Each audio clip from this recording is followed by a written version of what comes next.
I mean, really interestingly about this is, I was just informed by Glenn Jones, Mike has yet to lose a game. Yet to lose a game? A game in this tournament. Wow. He calls the deck Zoo Risens. It's a little different than your typical Zoo deck. It's got some bigger guys, it's got a Terravore, and obviously the Green Sun Zeniths. So everybody welcome to round 6 of the Star City Games Open Series. I'm Gavin Verhey. I'm here with Adrian Sullivan. It's been a great tournament so far, and we're about to watch a match between two pretty interesting takes on their decks, and a match we haven't seen for a while. On your right is Mikey Letsch. Mikey is playing Zoo.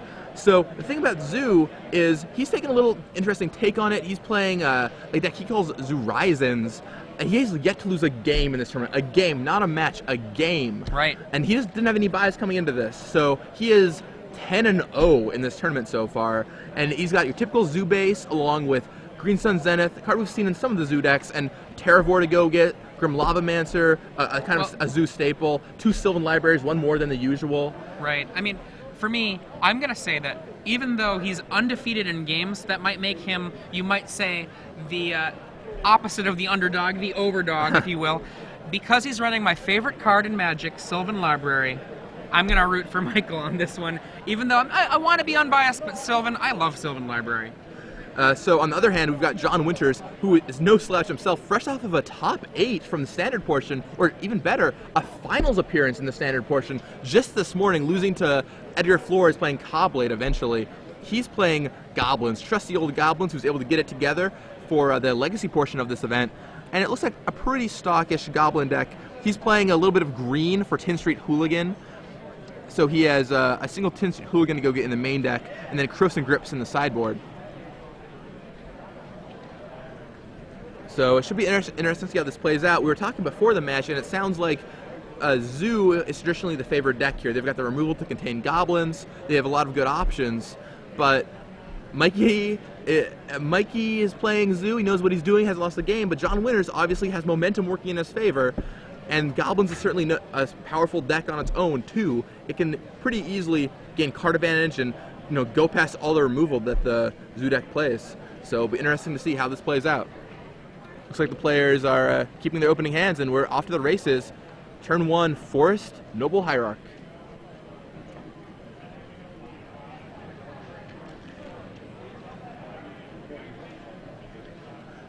And let's see, John Winters cracks Arid Mesa, and is probably going to find a dual land here. I love the look of Michael Letch's deck here. I mean, it just looks like it has so many exciting lines of play.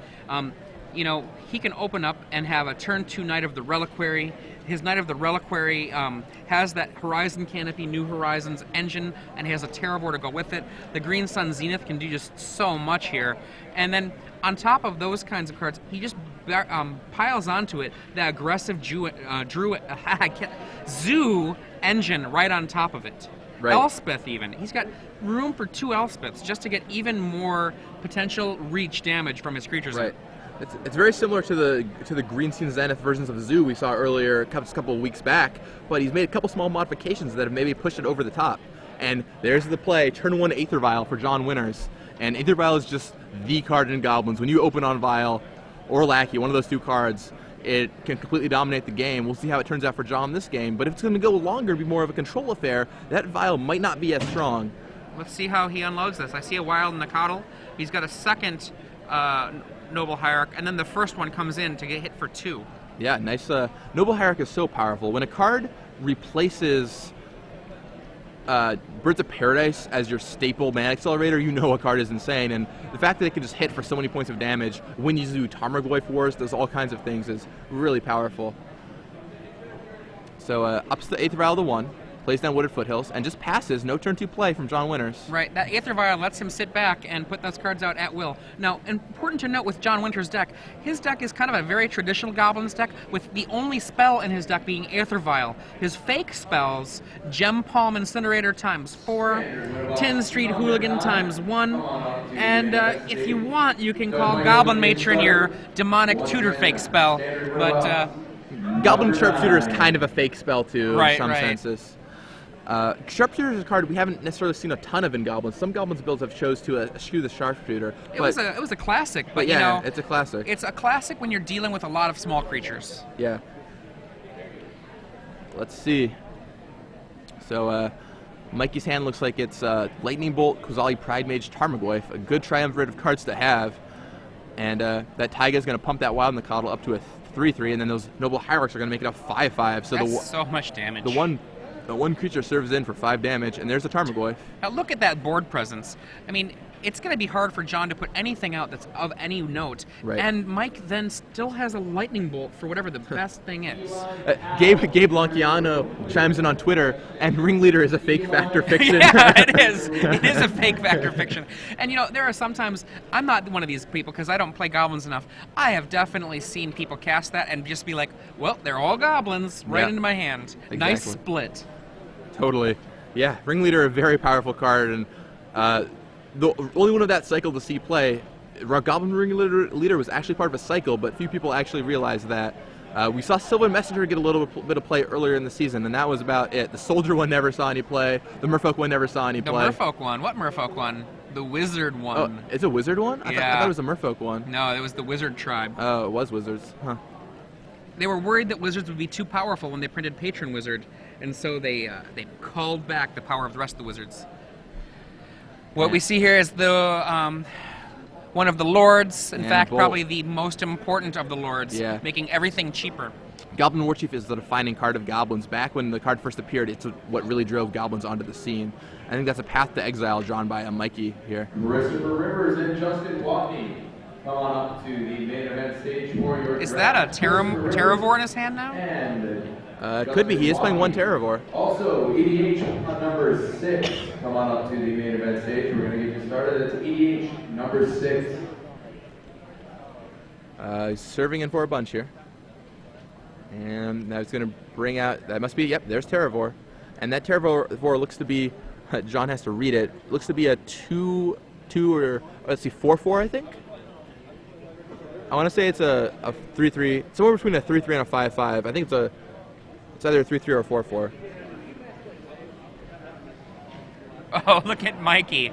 Mikey has just got a big smile on his face. He is running well. And there's the fake factor fiction. 1, 2, 1? One goblin. One goblin. Not the Ringleader he was hoping for. Doing a quick check. What is that I see there? Do you happen to have a Stomping Grounds?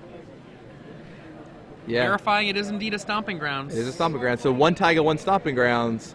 I guess he probably couldn't find a second Taiga.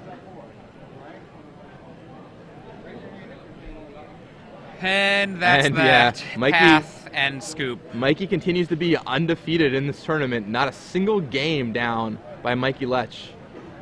Wow. So how do you think we're going to board up here? Let's see. So, you know, he's already got a really strong opening game here. Just to begin with, I don't think he actually cares about his opponent gaining life in this matchup. Swords to Plowshares might be a reasonable card to bring in. I agree. I think it's just probably going to be the swords. He might bring in a card like Dryad Arbor or some of the other lands he has in his sideboard. He does have 1, 2, 3, 4 lands in his sideboard. He might bring in some of that just to say this: I have a great matchup here. I'm going to simply make myself not get mana screwed. Right, I can actually totally agree with that. I wouldn't be surprised to see maybe one land come in, potentially, I'd guess Caracas, probably, or Wasteland. I think the white source is probably more important than the colorless source. Like, there's only a couple lands you can actually destroy. And so, taking out... Maybe the Noble Hierarch. Maybe he doesn't have to be fast here. Maybe he just is going to win off of the strength of his cards. I mean, Pride Mage seems pretty weak in this matchup. It kills Vile, but I'm not sure how about that. Pride Mage is still a 2/2 though at the same time, right. And it also still pumps up the other creatures that you might attack with. So that when you attack with the Pride Mage by itself, that's 3, and I think that the Pride Mage might still have a home. As far as John Winter's sideboard goes, he doesn't have a lot for this matchup. He has Pyrokinesis, which is a pretty typical Goblin sideboard card. I was wrong about the Ringleader. It is a Merfolk Ringleader. My bad. My apologies. Tidal Courier, Merfolk. I pulled up the Apocalypse spoiler, but it looks like Frankie Richard got to it before I could finish talking about sideboarding. Thank you, Live with Frank. The 3 Pyrokinesis, and Pyrokinesis was another cycle card, along with Force of Will, the better known part of its cycle. Right. Force of Will, Pyrokinesis, Bounty of the Hunt, let's see. Scars of the Veteran. There you go. And which color am I missing? Black. Oh, and Contagion. There you go. Yeah. And all of them have seen play except for, I think, Scars of the Veteran. I think those cards were seeing play when you were probably about 6. I was not very old. Yeah. But Pyrokinesis, for those who don't know, you pitch a red card and you deal 4 damage to creatures divided how you choose. Yeah, that's a really amazing ability against some matchups. Here, though, this is another reason to potentially consider dropping out your Wild Nicotl, or not Wild Nicotls, pardon me, your Noble Hierarchs, because there's a lot of 1 toughness running around. Most of the rest of your creatures are big enough that it's going to be hard to get much value out of a Pyrokinesis. The Sting Scourger might be of value to get rid of one of these huge monsters that could come out, even as a delay tactic. Yeah, and we'll see what happens. Jared Param notes on Twitter that the black version of Goblins, there's 2 versions. There's the black version and the green version. John is playing the green, not the black, but without the black, he can't play Perish, which is the real breaker in this matchup. Absolutely. Another one of the veterans of the past, Ken Kroner, he speaks up and says, the current Legacy may be the best Magic format of all time. You know what, Ken? I have been playing Magic for a long time. I have never been so excited about a tournament-constructed format as I am about Legacy. Legacy is just incredible. Yeah, Legacy is such a robust format. So many different decks you can play. We've featured combo decks, control decks, beatdown decks, new innovative decks. Yeah, absolutely. Crazy, like, turn 1 Metalworker decks. There's David Sharpman peering in the background, trying to get on camera. One of the things that it reminds me of in a lot of ways is Invasion Block Constructed, where if you just had a good head on your shoulders, if you understood how the metagame worked, and if you put together a good collection of cards, you could make a deck that could function and be competitive in a format that already had some well-defined, strong archetypes. This is just like that, except for there's far, far, far more archetypes that are defined and are powerful. John Winters tossing it back.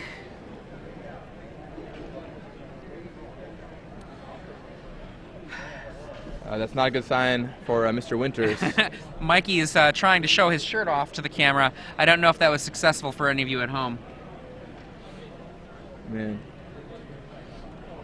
And a pile of shuffling. Mikey keeping his hand, probably not what John Winters wanted to see here.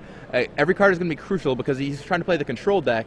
And so, having all those extra removal spells, an extra creature or 2 is really going to be a problem for John Winters. I have to say, I'm looking at this zoo list from Michael Letsch, and this might actually have me play a zoo deck in Legacy.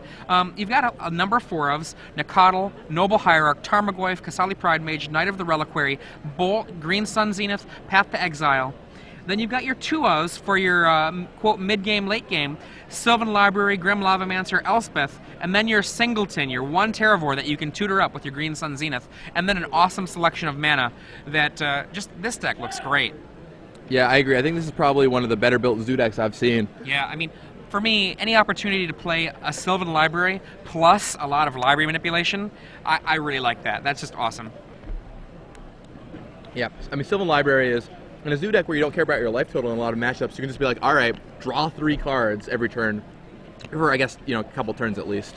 And it just puts you right back in the game when you would be running out of cards otherwise. And there's all kinds of subtle ways you can use the Sylvan Library to manipulate the top of your library. A lot of people don't know that the ability on Sylvan Library is activated. When I see people just draw 3 with Sylvan Library in terms of like they're doing it all at once and then they put their 2 back, it just makes me want to play the Sylvan Library for them. So the game started off, John Winters leading on a Goblin Lackey, and cracks an Arid Mesa. It's very possible that with the newest reprinting of Sylvan, they've changed it around, but last I saw, it was a 0 activated. Yeah, Sylvan Library is a triggered ability. Is it? Check the Oracle. Is that the Oracle? This is the Oracle wording on Sylvan Library. It is a triggered ability. Now it's triggered. Okay. For those who don't know what the card does, it's a really old card you may not recognize. It says at the beginning of your draw step, you may draw 2 additional cards. If you do, choose 2 cards in your hand, draw on this turn. Okay. For each of those cards, pay 4 life or put the card back. Yeah. So they've changed it with an Oracle routing. If you look at the image of the card that they have there, the 0 has been changed into a trigger. Right. That makes me sad. So let's see. John Winters goes for Bolt on the Lackey, making sure that the Deadly Goblin does not connect. The Lackey might be named a Lackey, but his friends are no slouches, and bringing in CGN Commander is something you do not want to deal with on turn 2. Well put, Gavin. Let's See what John Winter chooses to go for here. He's Wastelands down Mikey's land. Wasteland card we actually haven't seen a ton of action from this weekend, but that is really the defining card of this format. Yeah, we've seen it in play. It just hasn't done anything, Right. I think, on screen until now. I think people are starting to build their decks to combat Wasteland better because it's just such a defining card. Although Jerry Thompson, I talked to him, and he feels like with Wasteland, the answer is not to play more basic lands, but just to play more lands in general. But in this case, Mikey had the lands to follow it up with, which makes Wasteland not that threatening. That's why you want to play more lands in your deck, because Yep. if you it's just a 1-for-1. So as long as you keep playing lands, it's okay. There's Now- a Tarmogoyf for Mikey. Look at this board now. Like, nothing on John's side versus Nakatl Tarmogoyf. Yep. Good times. Let's see. Tattle and Tarmogoyf. Really slow starts from John in both games. I think John is trying to play the control deck here, and he might be assigning his role incorrectly. Granted, that Lackey was something I'm sure he was riding some hopes on, but he couldn't expect it to connect. I mean, I think he's in the classic position of being forced into a role that he's ill-suited to play. He can't really play the beatdown deck because Mikey has better beatdown, and he can't really play the control because Mikey has better control. What do you do? Yeah, it is a rough world. And if you look at Mikey's hand, he's got good creatures, and he's got holding on to Path to Exile, another Wild Nakatl. Just not a lot you can do here. I almost think, actually, that one of the things that John Winter should do in a matchup that's as radically bad as this is take out his mana acceleration in the form of Aether Vial. And now, I realize that that's a really radical suggestion, but one of the reasons I would consider doing that is just because on a fair game, having cards that are just mana for him, I don't know that that does anything for him. I think he pretty much wants all of his goblins because it's just another creature to be killed, and then, ignore the Vial. I know that that's really crazy, but It's also possible you just want to hedge and sideboard out some lands. So often in bad matchups, if your matchup is really bad, you have to feel like you have to get Right. lucky to win. You can board out lands just to increase your chances of doing There we that. go. And yeah, Shakes it up. there's the hand. Mikey Letsch continues undefeated in games in this tournament. Wow. 6-0, 12-0. that is some excitingness. What's it? He got his